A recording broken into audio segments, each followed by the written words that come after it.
Amados irmãos, amadas irmãs, muito boa noite. Estamos aqui diretamente do auditório da Estância Árvore da Vida para essa transmissão de mensagem 9 da Conferência Internacional de setembro de 2021. Todos, portanto, todos são bem-vindos aqui para assistir e desfrutar conosco essa porção da palavra. Senhor Jesus, antes de começar, queria informar os irmãos que hoje à tarde foi uma vitória. Se apresentaram mais ou menos 60 irmãos para sair para comportagem por hora. Comportagem de 1 hora.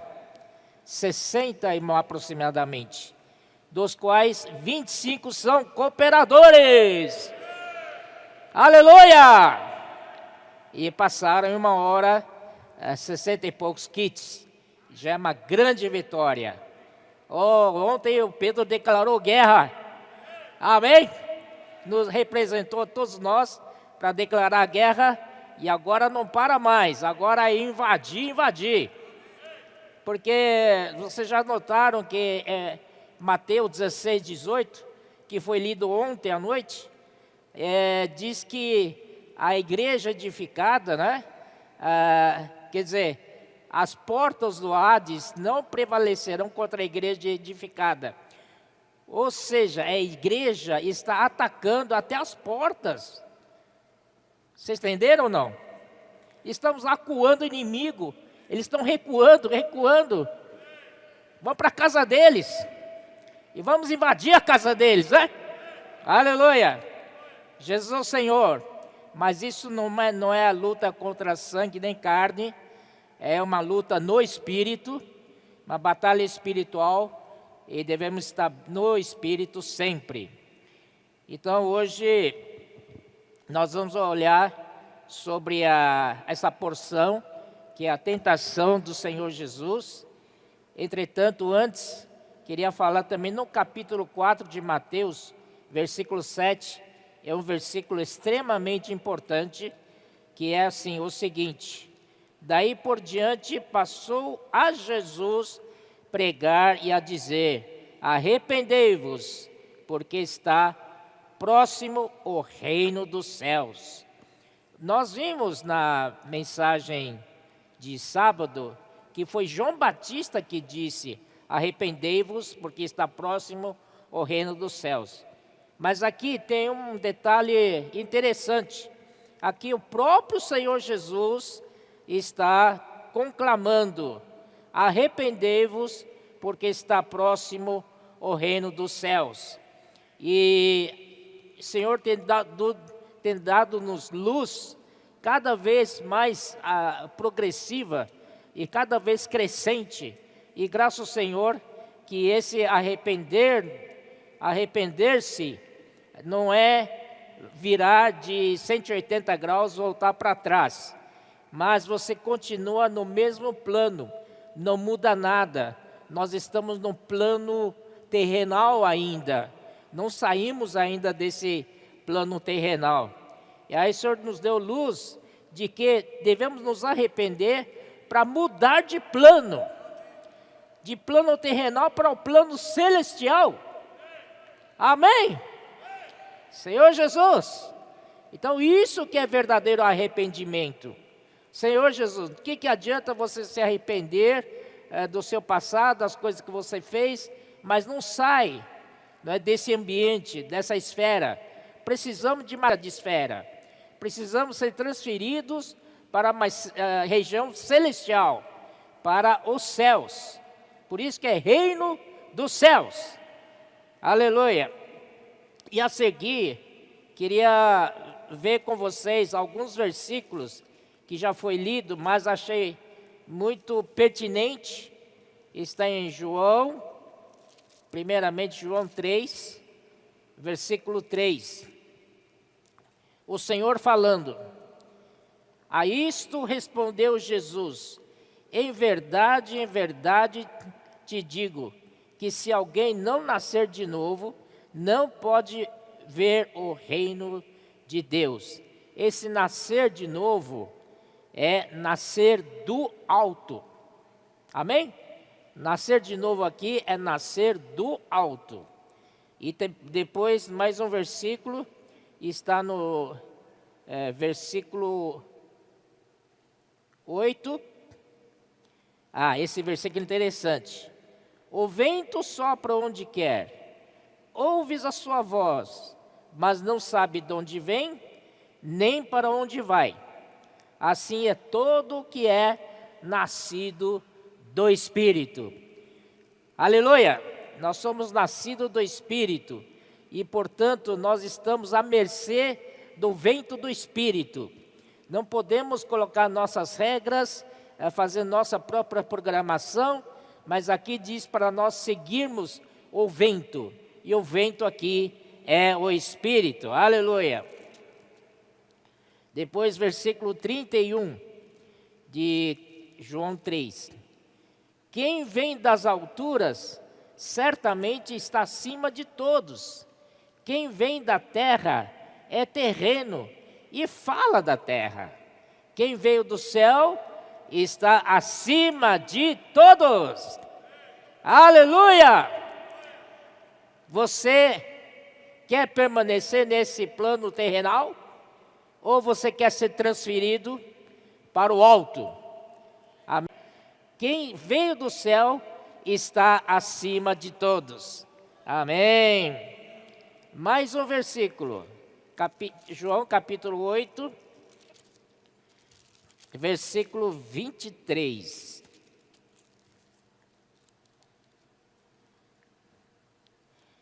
E prosseguiu: vós sois cá de baixo, eu sou lá de cima. Vós sois deste mundo, eu deste mundo não sou. O próprio Jesus declarando, amém, falando que os judeus ali, os fariseus e escribas, sempre importunando ele, e o Senhor diz para eles: vocês são daqui da terra, vocês são daqui de baixo, eu sou lá de cima. Aleluia! Vós sois deste mundo, eu deste mundo não sou. Há uma grande diferença entre ficar nesse plano terrenal e o plano celestial. Se você ficar nesse plano terrenal, você está sujeito, né, à ação, né, do pecado que tenazmente nos assedia, concupiscência da carne, desejo da carne, e a alma também tem a ambição da alma, tem inveja da alma, quer um levar vantagem em cima do outro, e inimizades. Tudo isso acontece quando nós estamos no plano terrenal. Agora, se a gente estiver no plano lá do alto, como realmente nós somos, aleluia, essas coisas não nos atingem. Amém? Você que escolhe, quer continuar nesse plano terrenal ou quer subir lá para o plano celestial? Convido a todos a subir de plano para o plano celestial. Aleluia! Mudança de plano terrenal para o plano celestial. Agora nós vamos especificamente para Mateus capítulo 4.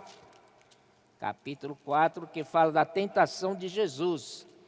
Vamos ver então, está nessa porção de capítulo 4, versículo 1, ele diz assim: a seguir foi Jesus levado pelo Espírito ao deserto, para ser tentado pelo diabo.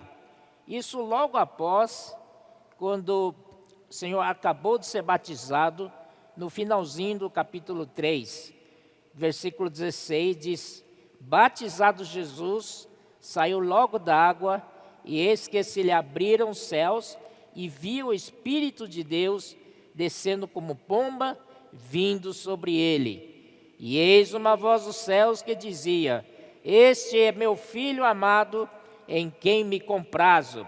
Nós vimos aqui Deus triuno aqui, o Pai com a voz lá dos céus, e o Espírito Santo em forma de pomba, descendo sobre ele, né? E a voz dizia: este é meu filho amado, em quem me comprazo.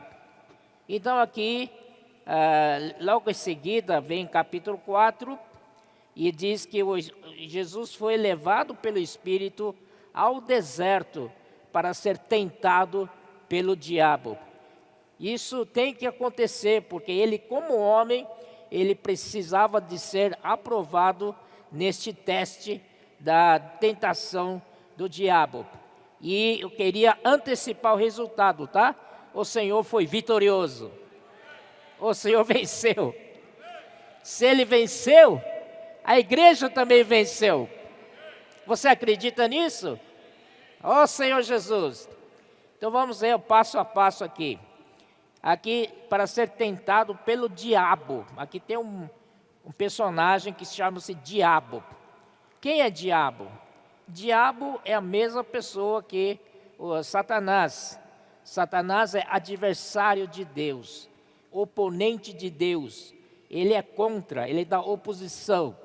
Mas quem é o diabo? O diabo significa acusador. Ele gosta de acusar. E quem, na verdade, é uma pessoa só, né? Satanás e o diabo. Vamos ver como que ele age em Jó, né? Vamos lá para o Jó. Jó, livro de Jó, capítulo 1, versículo 6. Num dia em que os filhos de Deus vieram apresentar-se perante o Senhor, veio também Satanás entre eles. Filhos de Deus aqui são os anjos criados por Deus, tá? Não são filhos como nós que têm a vida. Eles são apenas criaturas de Deus e eles se apresentavam periodicamente diante do Senhor, né? E também Satanás entre eles. Então perguntou o Senhor a Satanás: de onde vens? Satanás respondeu ao Senhor e disse: de rodear a terra e passear por ela. Então você já mais ou menos dá para ver quem é esse cara aí, né? Ele fica rodeando a terra e passeando por ela.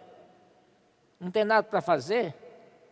Está desocupado, fica só passeando, não é? E aí também no capítulo 2, 1 e 2. Num dia em que os filhos de Deus vieram apresentar-se perante o Senhor, veio também Satanás entre eles apresentar-se perante o Senhor. Então o Senhor disse a Satanás: de onde vens? Respondeu Satanás ao Senhor e disse: de rodear a terra e passear por ela. Vocês tomem cuidado, viu? Ele está rodeando por aí, viu? Está passeando. Senhor Jesus. E aí, vocês conhecem aquele versículo que ele é como leão que ruge? Hã? Então vamos lá. Isso aí está em primeira de Pedro, primeira epístola de Pedro, capítulo 5, versículo 8. Diz assim, versículo 8: sede sóbrios e vigilantes. O diabo, vosso adversário, ele é nosso adversário, ele é nosso oponente, anda em derredor, como leão que ruge, procurando alguém para devorar. Toma cuidado, irmãos, que você não seja presa dele. Ele está ali, andando ao derredor, dando voltas e voltas, né, para ver se alguém dando chance para ele devorar. Senhor Jesus, esse é o Satanás, é o diabo. Senhor Jesus. Também, em Apocalipse, capítulo 12,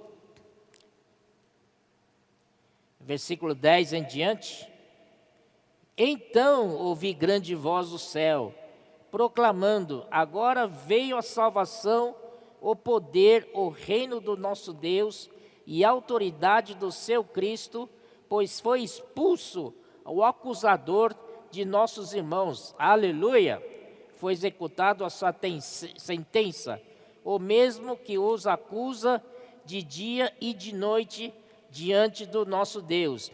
Pois eles o venceram por causa do sangue do Cordeiro, por causa da palavra do testemunho que deram, e mesmo em face da morte, não amaram a própria vida. Então aqui nós vemos que como vencer esse acusador. Primeiro, pelo sangue do Cordeiro. Segundo, pela palavra de testemunho que demos. E mesmo em face da morte, não amamos a nossa vida da alma. Graças ao Senhor. Mas aqui nos mostra que Ele é um acusador de nossos irmãos e nos acusa dia e noite. Parece, não é nada impressionante para você? É assim, Ele está te acusando, Ele está sempre bisbilhotando a sua vida para pegar algum erro seu. Qualquer deslize da sua parte, Ele vai correndo falar com Deus. Sabia disso não? Ó Deus, olhe lá, o seu filho fulano de tal, ele está fazendo isso, aquilo. Ele não merece teu amor, ele não merece nada. Esquece, né? E aí ele acusa diante de Deus. Mas ele mesmo é o que incita você à prática do mal. Não é? Esse sujeito aí não é brincadeira. Ele provoca, faz com que você cai, e logo vai diante do Senhor acusar você. Senhor Jesus, por isso nós temos sangue do Cordeiro. Nós temos palavra do testemunho. Temos não amarmos a vida da alma. Queria mostrar isso de passear, de rodear. Parece que não tem nada para fazer. Isso não é nosso caráter, não é? Senhor Jesus, a demonstrar um pouco em 2 Samuel,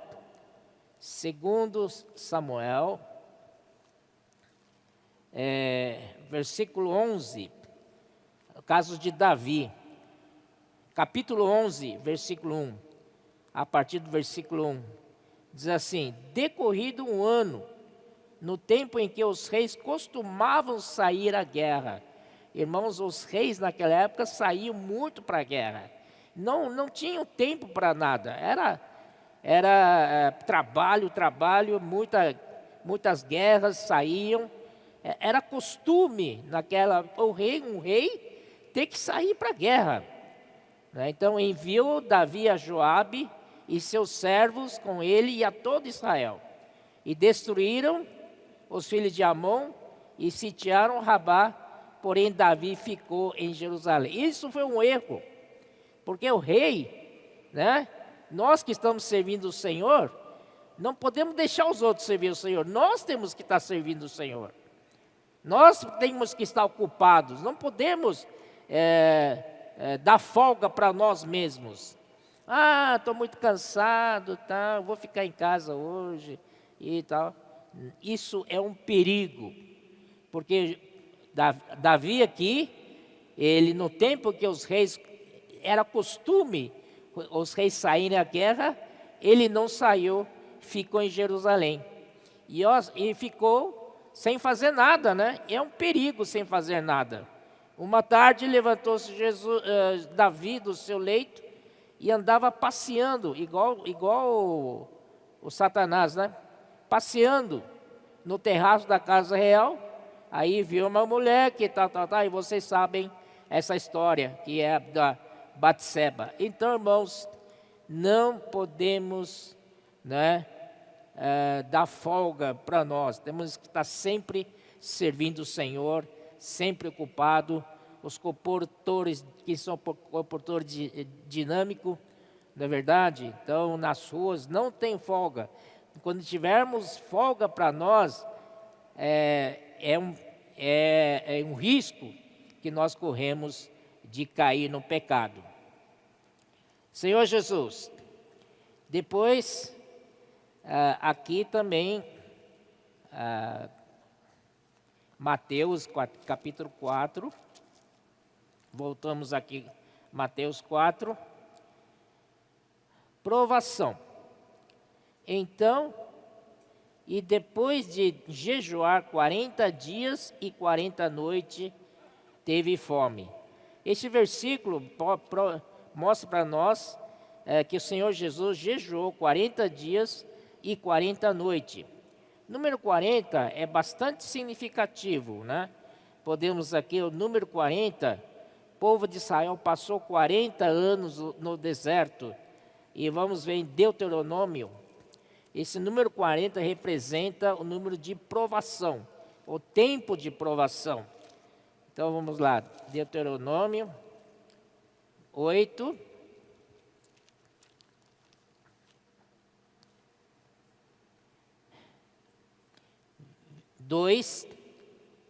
Vou começar lendo a partir do 2. Recordar-te-á de todo o caminho pelo qual o Senhor teu Deus te guiou no deserto estes 40 anos, para te humilhar, para te provar, para saber o que estava no teu coração, se guardarias ou não os seus mandamentos.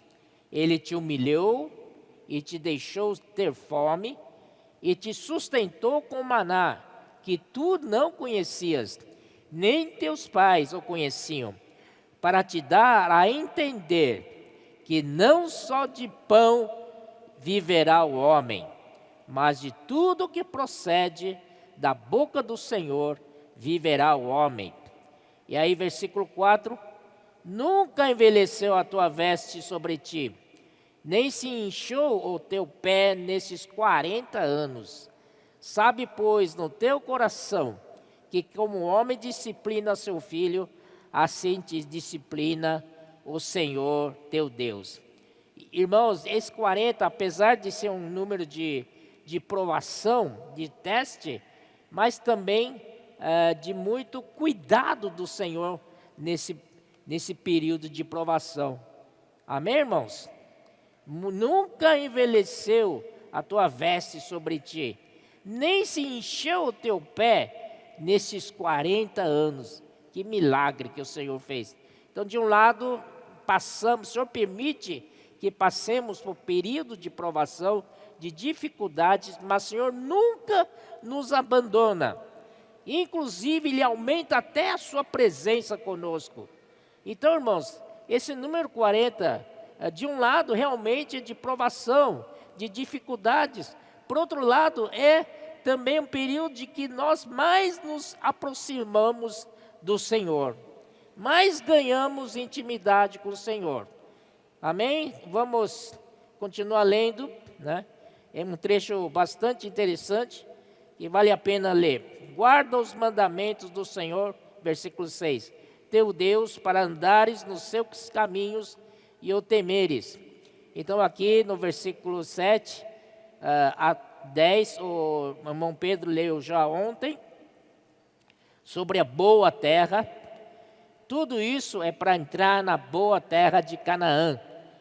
Ó Senhor Jesus, para nós entrarmos no reino dos céus, na manifestação do reino dos céus, precisamos ser provados também, né? Estamos nesse caminho, graças ao Senhor. Mas o Senhor cuida de nós. Guarda-te, não te esqueças do Senhor teu Deus, não cumprindo os seus mandamentos, os seus juízos e os seus estatutos, que hoje te ordeno, para não suceder que depois de teres comido e estiveres farto, depois de haveres edificado boas casas e morado nelas, depois de se multiplicarem os teus gados e os teus rebanhos, e se aumentar a tua prata e o teu ouro, e ser abundante tudo quanto tens, se eleve o teu coração e se esqueças do Senhor teu Deus, que te tirou da terra do Egito, da casa da servidão. Então a provação tem essa finalidade de a gente não se afastar do Senhor nunca, não se esquecer do Senhor nunca. Não trocar nosso Deus por outras coisas. Ó Senhor Jesus. Versículo 15 continua.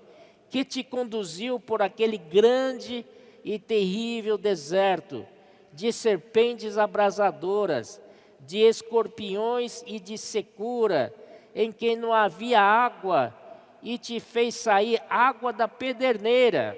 Você sabe que a rocha foi ferida para dar água para o povo. Que no deserto te sustentou com maná, que teus pais não conheciam. Ele repete novamente aqui, porque é importante. Para te humilhar e para te provar. Olha aqui, e afinal te fazer bem.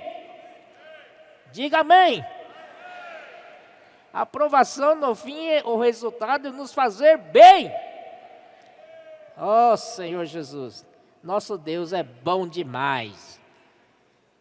Ele é bom demais. Não digas, pois, no teu coração, a minha força e o poder do meu braço me adquiriram estas riquezas. Antes te lembrarás do Senhor teu Deus, porque é Ele o que te dá força para adquirires riquezas, para confirmar a sua aliança, e sob juramento prometeu a teus pais, como hoje se vê.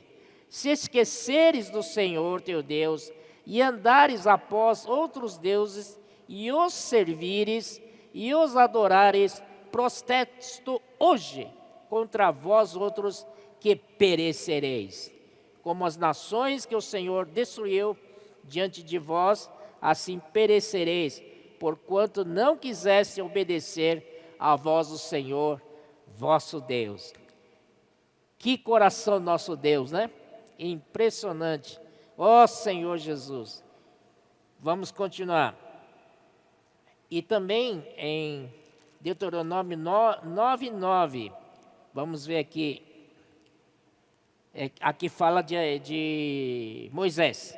Subindo eu ao monte a receber as tábuas de pedra, as tábuas da aliança que o Senhor fizera conosco. Fiquei no monte 40 dias e 40 noites, não comi pão nem bebi água. Isto é semelhante ao que o Senhor passou na tentação sobre ele por parte do diabo. Então, esses 40 dias, que Moisés passou, também foi um período de provação. Entretanto, irmãos, Moisés estava na presença do Senhor. Amém, irmão? Estava desfrutando da presença do Senhor. Desfrutando cara a cara, face a face. Que comunhão gostosa. Senhor Jesus. Então, número 40, de um lado é a aprovação, mas também, por outro lado, é muito positivo, onde podemos ter esse desfrute de comunhão com o nosso Senhor. Amém? Aí, também tem 1 Reis, vamos ver 1 Reis.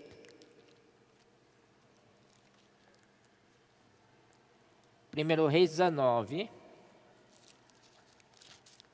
Aqui é o caso do Elias, né? A experiência de Elias. Capítulo 19 começa assim. Acabe fez saber a Jezabel tudo quanto Elias havia feito e como matara todos os profetas à espada. Então Jezabel mandou um mensageiro a Elias a dizer-lhe: façam-me os deuses como lhes aprouver, se amanhã a estas horas não fizer eu a tua vida como fizeste a cada um deles. Temendo, pois, Elias levantou-se para salvar a sua vida e foi e chegou a Berseba, que pertence a Judá, e ali deixou o seu moço. Ele mesmo, porém, se foi ao deserto, caminho de um dia, e veio e se assentou debaixo de um zimbro, e pediu para si a morte, e disse: basta, toma agora, ó Senhor, a minha alma, pois não sou melhor do que meus pais. Ele queria morrer. Puxa vida. Deitou-se e dormiu debaixo do zimbro. Eis que um anjo o tocou e lhe disse: levanta-te e come. Olha só esse cuidado amoroso do nosso Senhor com Elias, com teu servo. Olhou ele e viu, junto à cabeceira, um pão cozido, rapaz, sobre pedras em brasa, e uma botija de água. Comeu, bebeu e tornou a dormir. O Senhor estava muito cansado, né? Voltou segunda vez, o anjo do Senhor tocou e lhe disse: levanta-te e come, porque o caminho te será sobremodo longo. Levantou-se, pois, comeu e bebeu, e com a força daquela comida, caminhou 40 dias, 40 noites.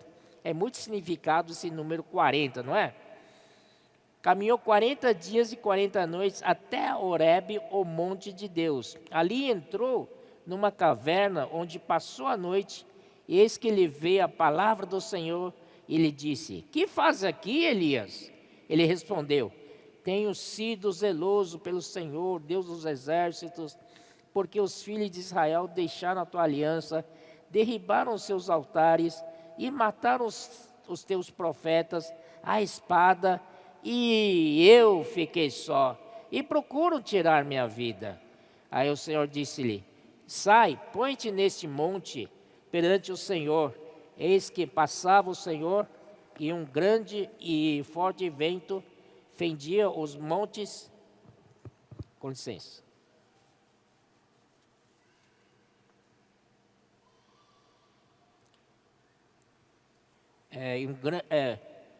Eis que passava o Senhor, e um grande e forte vento fendia os montes e despedaçava as penhas diante do Senhor. Porém o Senhor não estava no vento.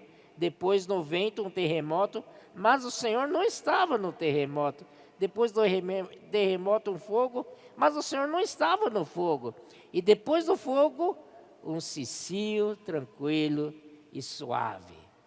Muitas vezes a gente, no meio de tribulação, no meio de problemas, a gente não percebe que o Senhor está conosco. Ou a gente até reclama: Senhor, cadê o Senhor? Cadê o Senhor para me salvar? Senhor, me escuta. Aí Elias descobriu que o Senhor era um cicio tranquilo e suave. Aleluia. Ouvindo, Elias envolveu o rosto no seu manto e saiu, pôs-se à entrada da caverna. Eis que lhe veio uma voz e disse: que faz? Bom, não vou ler muito não, porque a história é comprida. E também Atos capítulo 1, 3. Isso daqui é bem positivo, viu? Atos.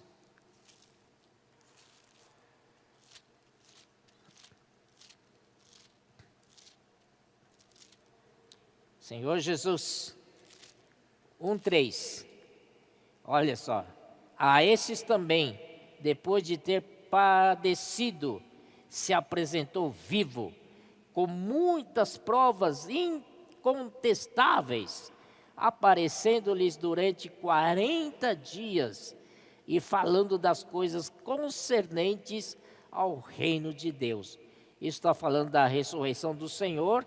Depois da sua ressurreição, ele passou então 40 dias aqui na terra. Antes da sua ascensão pública, ele então estava com eles falando durante 40 dias, falando concernente ao reino de Israel.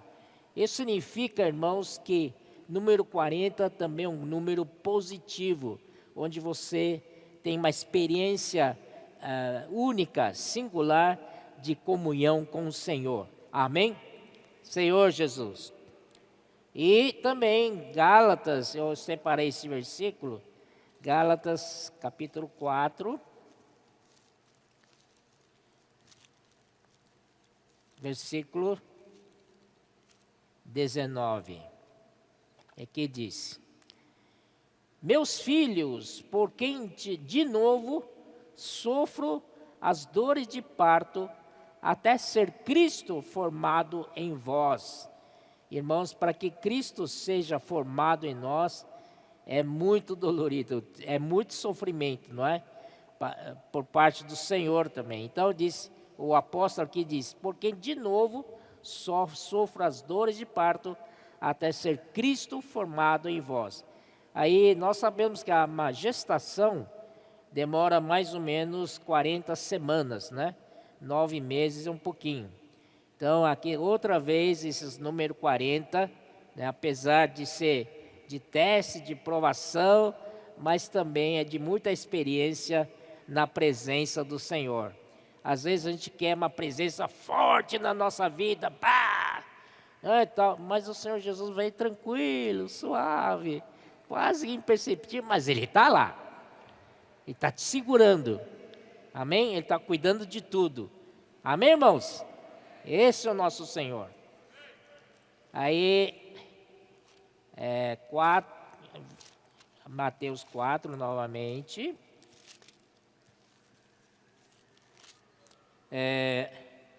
Vamos lá. Então, depois de jejuar 40 dias e 40 noites, teve fome. Essa palavra fome, né? Fome, a gente vê que lá em Gênesis, capítulo 3, de 1 a 3, acho que de 1 a 6, não preciso ir lá, justamente quando a serpente enganou a Eva, né? E era justamente também por questão de comida, não é? Então apareceu serpente, né? Enganando Eva e oferecendo um substituto para a árvore da vida, que aqueles frutos agradáveis à vista, e boa para alimento. Nós não precisamos ir lá, né? Vocês já sabem. Boa para alimento. Então, quando você está com fome, né? Então essas coisas é intuitivo. Você quer comer, né? Você quer saciar logo o que está te atrapalhando. Então isso aí é uma coisa que o homem caiu, né? Por causa disso. Também no mesmo Gênesis, capítulo 25,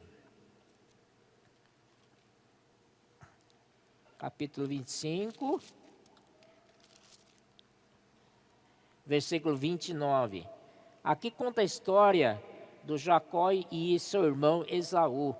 Aqui disse, vamos lá, versículo 27. Cresceram os meninos, Esaú saiu perito caçador, homem do campo.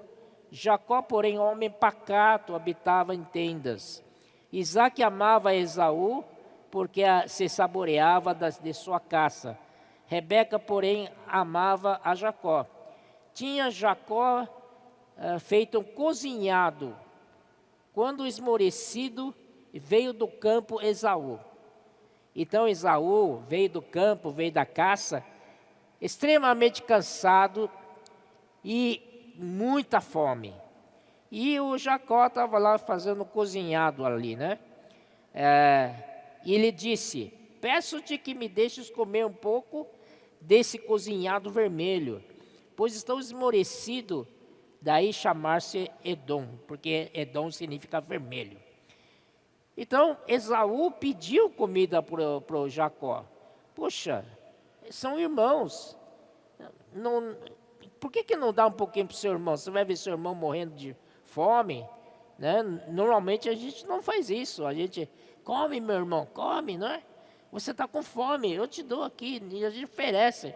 Mas Jacó é muito sagaz, é muito suplantador, né? 31 disse Jacó, vende-me primeiro o teu direito de primogenitura. Colocou condições aqui. E sabe o que o Esaú respondeu? Ele respondeu, estou a ponto de morrer. De que me aproveitará o direito de primogenitura? Então, ele rejeitou, ele menosprezou o direito de primogenitura. Para ele, o direito de primogenitura valia menos que uma sopa de cozinhado, uma sopa qualquer. Irmãos, ele vendeu o direito de primogenitura por causa da fome. Então, de que aproveitará o direito de primogenitura? Então disse Jacó: jura-me primeiro. E ele jurou e vendeu o seu direito de primogenitura a Jacó. Depois, em Romanos, o Senhor fala que eu amei a Jacó e aborreci a Esaú. Por que aborreceu Esaú? Porque ele vendeu, ele desprezou e vendeu o direito de primogenitura. Irmãos, vamos agarrar nosso direito de primogenitura. A vida da igreja é para sermos aperfeiçoados a ser primogênitos. Amém?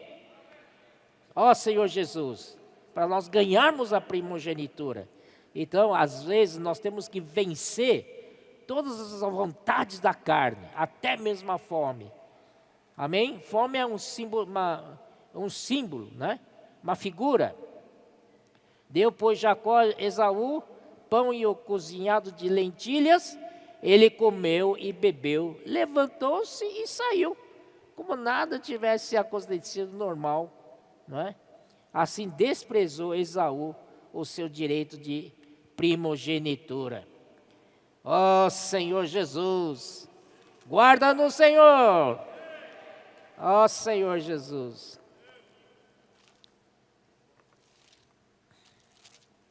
Aí,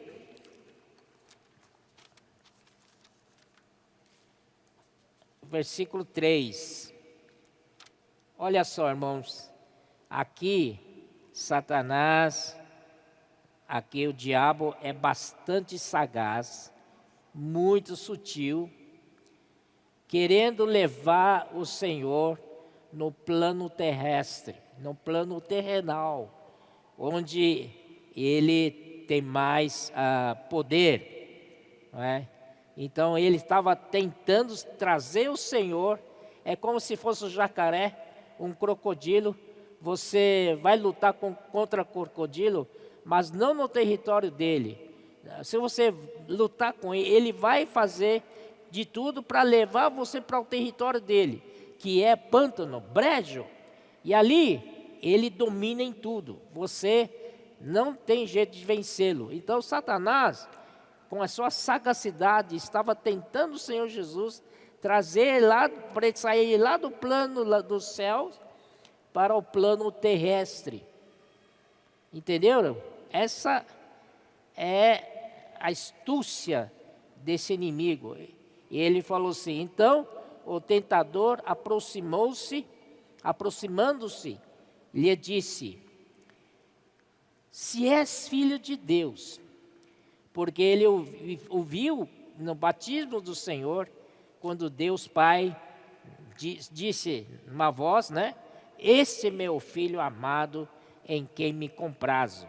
Então, Satanás aproveitou essa deixa para tentar o Senhor e dizendo: se és filho de Deus, manda que estas pedras se transformem em pães. Eu pergunto, Jesus não era filho de Deus? Verdadeiramente era, certo? Então, que manda estas pedras se transformem em pães. E ele estava sendo desafiado, Jesus estava sendo desafiado. Se és filho de Deus, claro que sou filho de Deus, se fosse nós, eu sou filho de Deus. Então manda que essas pedras se transformem em pães. É agora, eu tenho poder para isso.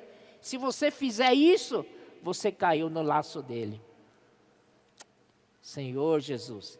E o Senhor estava com fome, não é verdade?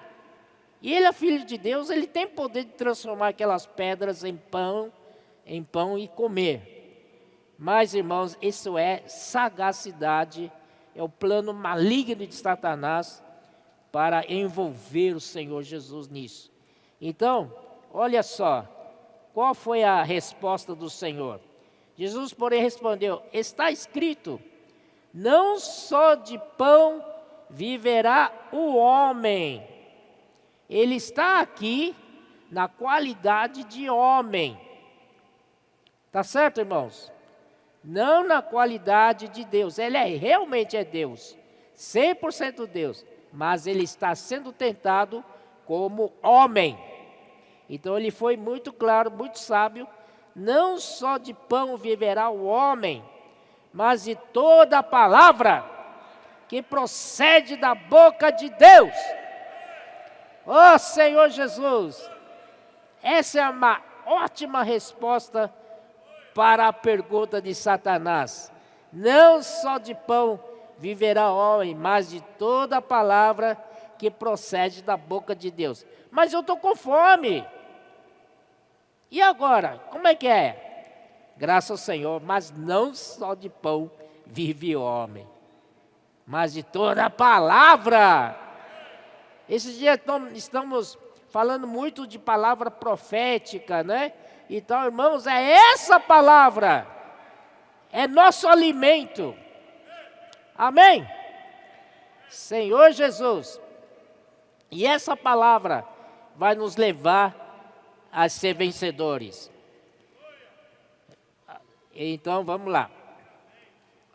Tem alguns versículos aqui, bastante versículos. Queria ler com os irmãos, tá? Primeiro está em 2 Timóteo, segunda Epístola de Timóteo.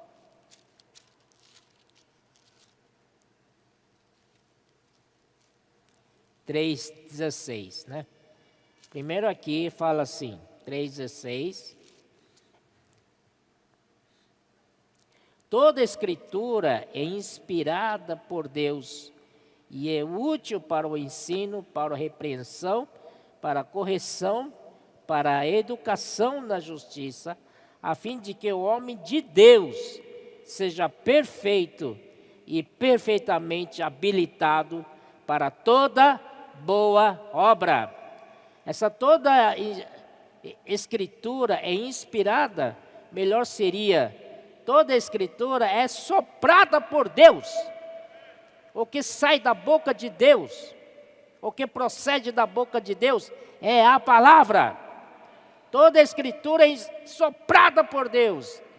Toda palavra é sopro de Deus. Senhor Jesus, em João 6,63.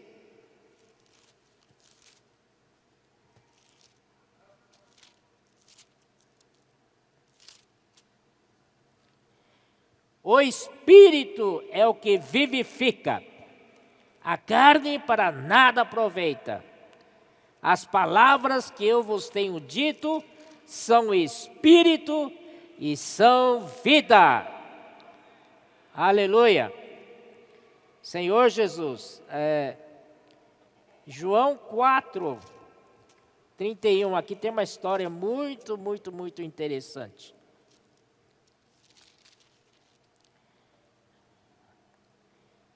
Aqui diz, nesse ínterim, os discípulos lhe rogavam, dizendo, mestre, come. Os discípulos falando para Jesus, mestre, come. Sabia que ele estava com fome. Mas ele lhes respondeu, uma comida tenho para comer, que vós não conheceis. Diziam então os discípulos uns aos outros, ter-lhe-ia, porventura, alguém trazido o que comer? A gente vê claramente que o Senhor estava no outro plano, né? No plano celestial. E o discípulo no plano terrenal, preocupado em comida, não sei o quê, né? Diziam então os discípulos uns aos outros, ter-lhe-ia, porventura, alguém trazido o que comer?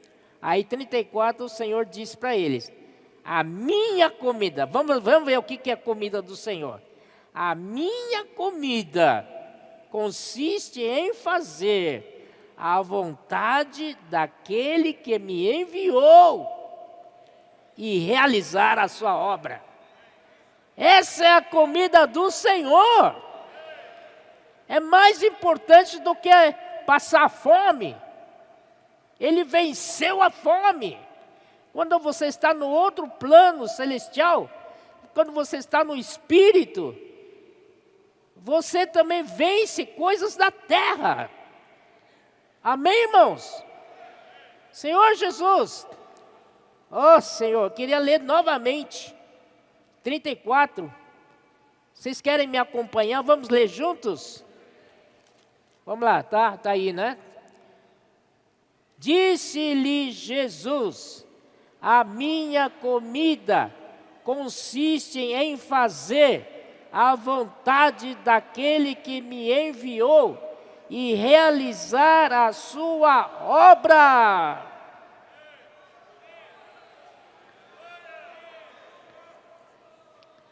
Ó Senhor Jesus, mas o Senhor tinha um objetivo em falar isso. 35 diz: não dizeis vós que ainda há 4 meses até a ceifa? Eu, porém, vos digo, erguei os olhos. Irmãos, vamos erguer os olhos? Erguei os olhos. Não. E vede os campos, pois já branquejam para a ceifa. O Senhor não está falando da ceifa física. O Senhor está falando de outro plano celestial. Essas ceifas são pessoas.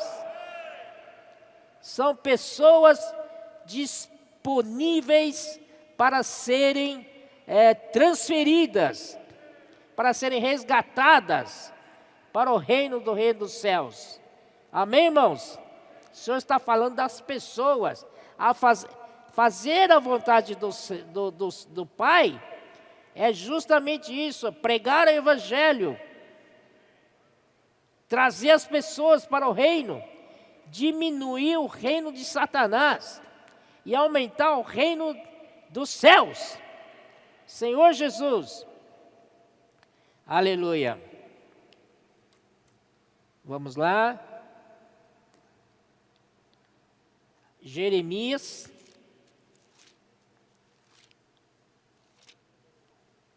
Jeremias.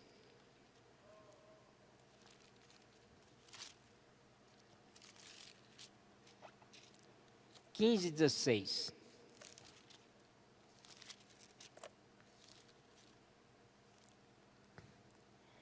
Aleluia, olha só que palavra do Senhor, hein? Jeremias fala assim, 15, 16. Achadas as tuas palavras, logo as comi. Amém? Palavra do Senhor é alimento ou não é? Senhor Jesus, achada as tuas palavras, logo as comi. Esse logo as comi dá a impressão de que quando ele achou e foi atrás para que comer rápido, não é? Logo as comi. As tuas palavras me foram gozo e alegria para o coração, pois pelo teu nome sou chamado, ó Senhor dos exércitos. Ó Senhor, também tem Apocalipse, capítulo 10, coisa parecida. 10, 8, aqui diz: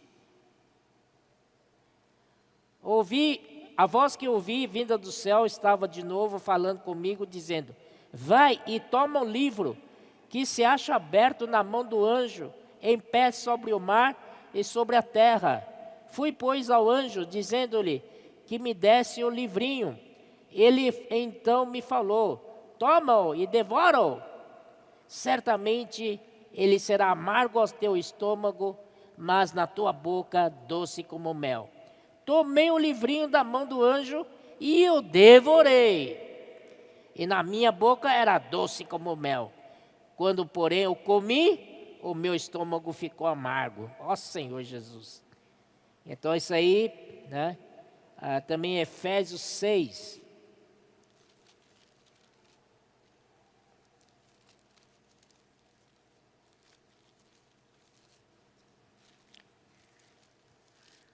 Efésios 6 é bem clássico, né? 6,17. Aqui disse: tomai também o capacete da salvação e a espada do Espírito, que é a palavra de Deus.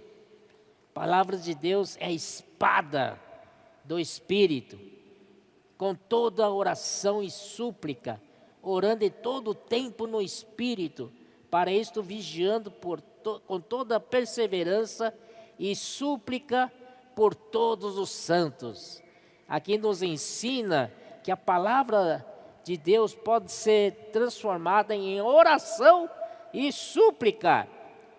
Súplica por todos os santos. Amém?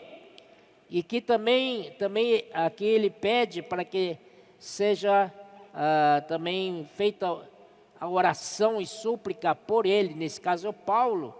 Então nós precisamos orar pelo nosso irmão que está na frente, não é? Para que lhe seja dada no abrir da boca dele a palavra, para com intrepidez fazer conhecido o mistério do Evangelho. Amém? Depois, 2 Pedro. 2 de Pedro. Senhor Jesus. 1,19. Temos assim tanto mais confirmada a palavra profética, e fazeis bem em atendê-la, como há uma candeia que brilha em lugar tenebroso, até que o dia clareie e a estrela da alva nasça em vosso coração. Aqui talvez vocês estejam cansados de ouvir falar desse versículo, mas não, toda vez que a gente fala desse versículo, mais luz tem. Ele diz assim: temos assim, tanto mais confirmada, toda vez que a gente lê ele, é mais confirmada. Amém? Toda vez que ouve uma mensagem, que é a palavra profética para nós, é mais confirmada, mais confirmação. E fazeis bem é atendê-la. Atender é praticar. Amém? Não é só ouvir como uma doutrina, mas ouvir e praticar. Bom é atendê-la, né? E como há uma candeia que brilha em lugar tenebroso. Nós estamos vivendo um momento tenebroso, de trevas. O mundo é de trevas. Mas aqui, essa palavra profética, ela é uma candeia que brilha no escuro. Se você não tiver essa candeia, no escuro, você pode cair, pode tropeçar, pode se machucar. Mas aqui nós temos uma candeia. E não é só isso. Essa candeia vai nos guiar até que o dia clareie. Essa candeia não vai nos abandonar. Ela vai nos introduzir ao dia. Que dia é esse? É dia da volta do Senhor. Senhor Jesus, quer dizer, ela vai nos levar à vinda secreta do Senhor. Entenderam? Essa palavra profética é muito, muito importante, né? E como uma candeia que brilha em lugar tenebroso, até que o dia clareie e a estrela da manhã nasça em vosso coração. Essa palavra profética vai nos levar noite escura. Por exemplo, né? João 13, João 14, fala que o Senhor, né? João 13, principalmente, o Senhor fez uma última ceia com os discípulos, né? E ali, depois que Judas foi indicado como traidor do Senhor, e Judas saiu fora, né? Saiu do lugar onde estava o Senhor comendo com os discípulos.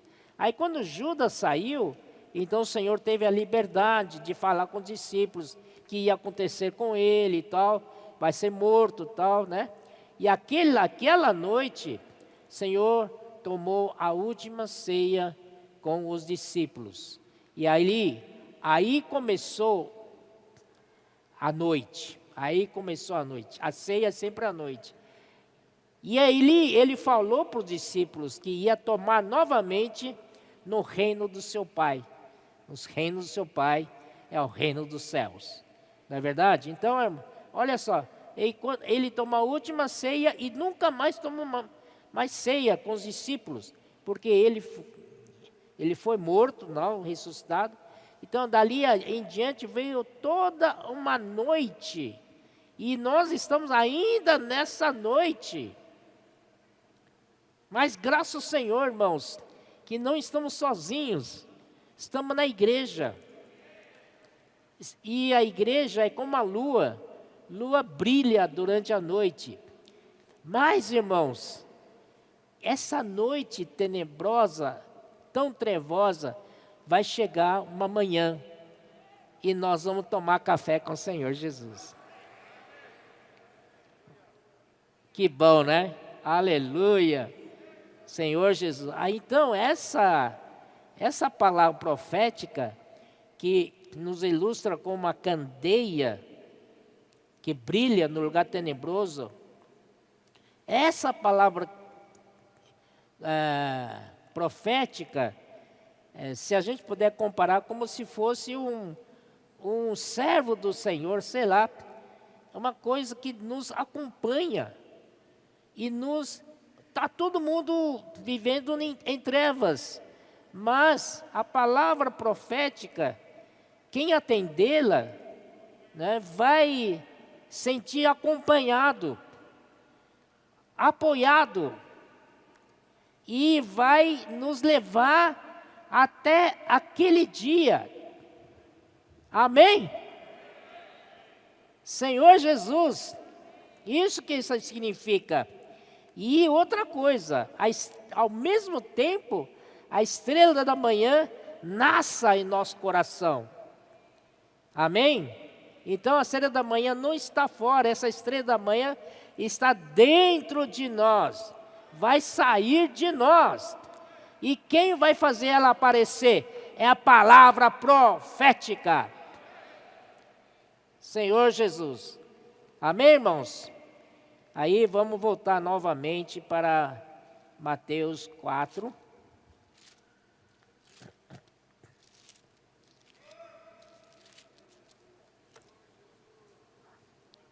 Mateus 4, 5, né? Agora vamos para segunda tentação. Então o diabo o levou à cidade santa, colocou-o sobre o pináculo do templo e lhe disse: se és filho de Deus. É um desafio para o Senhor. Você é filho de Deus, não é? Você vai negar que você é filho de Deus? Mais ou menos isso. Se é filho de Deus, atira-te abaixo, porque está escrito: a seus anjos ordenará a teu respeito e te guardem. Eles te susterão nas suas mãos, para não tropeçares em alguma pedra. É verdade, está escrito aqui, não é? Não tem como negar. E ele é filho de Deus, ele pode ordenar e se atirar dali. E os anjos certamente vão sustê-lo, né? Não vão deixar ele cair. Mas, irmãos, quero dizer assim, cidade santa, colocou sobre pináculo. Pináculo do templo é o ponto mais alto do templo. Pináculo é lá em cima, né? Lá em cima é o ponto mais alto, né? Isso representa o próprio princípio de Satanás. Ele é aquele Lúcifer, né?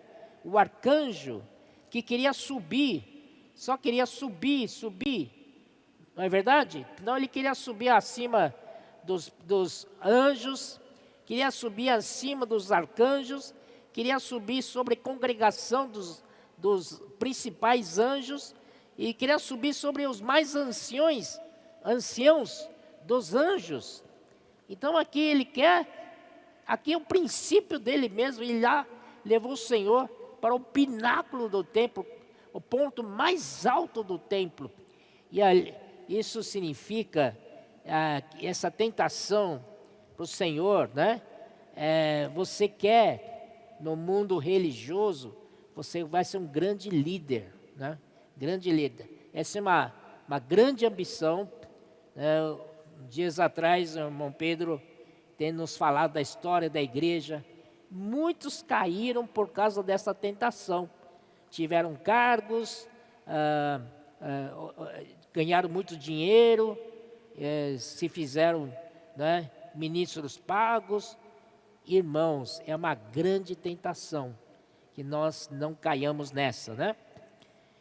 Então o Senhor Jesus respondeu, aleluia, não tentarás o Senhor teu Deus. Não tentarás o Senhor teu Deus, né? Então, não podemos tentar o Senhor nosso Deus. E versículo 8, isso já é a terceira tentação. Levou ainda o diabo a um monte muito alto. Levou ao diabo a um monte muito alto. Mostrou-lhe todos os reinos do mundo e a glória deles. E lhe disse, tudo isto te darei, se prostrado me adorares. Essa é uma tentação séria, muito desafiante, né? Então, irmãos, aqui diz que, como diz aqui disse, tudo isto te darei, somente se prostrado me adorares. Quer dizer, tudo aquilo lá é dele, não é? Ele é realmente príncipe desse mundo, né? Disse, mostrou todos os reinos do mundo e a glória deles. Tá certo que ele foi arrojado para a terra, tudo, né? Mas quando o Senhor tirou ele da cena, o Senhor não entregou para eles as nações da terra. Então ele foi lá e usurpou, né? Ele não devolveu para o Senhor, ele usurpou essas nações e ficou rei deles. E aí, irmãos, todos os reis do mundo. Então não tenha esperança coisas do mundo, amém? Se tem gente ainda a esperança boa que o mundo vai melhorar, eu acho que pode tirar seu chapéu, né? Porque não vai melhorar não, só vai piorar, amém? Então aí ele falou, mostrou-lhe todos os reinos do mundo e a glória deles. Isso que o Satanás mais quer, né? E outra coisa, irmãos, o Senhor Jesus não veio para estabelecer o reino de Deus aqui na terra, o domínio de Deus aqui na terra, o governo deles aqui na terra, a autoridade dele aqui na terra, não é assim? Então, olha só a chance aqui, rapaz. Era só adorar o sujeito ali, pronto, ele daria, entregaria todos os reinos do mundo. Aí seria um atalho, né? Não precisava, economizaria muito tempo. Mas o Senhor não é bobo, né? Senhor Jesus. Senhor, desta vez ele não foi cortês, não foi delicado com Satanás. Jesus lhe disse, retira-te, Satanás. Vai embora. Já passou dos limites. Porque está escrito, ao Senhor teu Deus adorarás. Não adoramos ninguém mais. Só nosso Senhor, nosso Deus. Adorarás. E a Ele daremos, a Ele serviremos. Ó Senhor Jesus. Aí, com isto, o deixou o diabo, graças a Deus. O diabo não aguentou. Ele o deixou, não foi o Senhor que expulsou ele, ele deixou. O deixou o diabo, porque não aguentou. O Senhor venceu. E tanto é que a prova que ele venceu, que vieram anjos e o serviram. Amém? Ó Senhor Jesus. Ó Senhor Jesus. Então, essa aqui é mais uma mensagem, né?